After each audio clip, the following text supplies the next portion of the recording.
Avez-vous un proche qui a eu le bac et qui a du mal à s'orienter?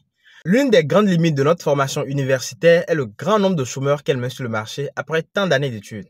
Loin de vouloir vous faire peur, mais quelqu'un qui a eu son bac aujourd'hui pourrait se retrouver à faire des activités n'ayant aucun rapport avec sa formation universitaire 5 ans plus tard, s'il ne s'oriente pas bien. Et tout ça juste pour avoir le pain du quotidien. Nous avons hérité de cette culture où nécessairement après le bac intervient la question du choix de l'université. Et c'est là le piège. Tout le monde n'a pas les moyens d'aller à l'université, mais on se force coûte que coûte à vouloir orienter les enfants dans une filière. Tout ça juste pour se conformer à ce qui est normal.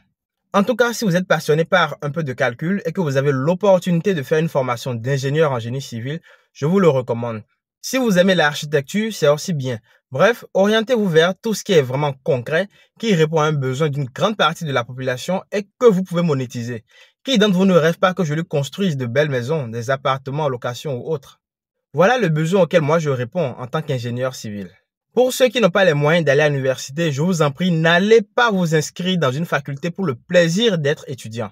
Pensez à ces 3 activités qui peuvent vous permettre de gagner très bien votre vie. En numéro 1, je parle de la mécanique auto.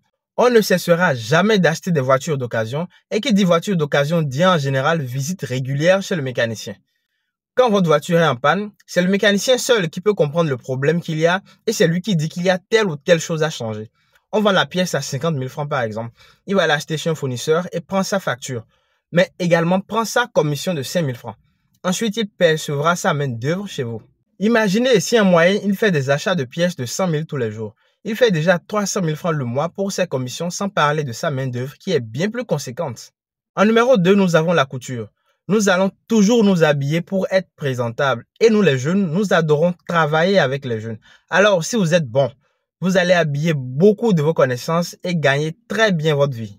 En numéro 3 et en dernière position, je parle des travaux de finition du bâtiment. J'y regroupe les vitriers, les staffeurs, les peintres et tout ce qui va avec. Quand vous construisez un bâtiment de 20 millions, la finition à elle seule peut vous coûter bien plus que 20 millions. Comprenez donc qu'il y a là une bonne part du marché à se faire si vous faites du bon. Très prochainement, je pourrai faire une vidéo sur les filières universitaires d'avenir au Bénin.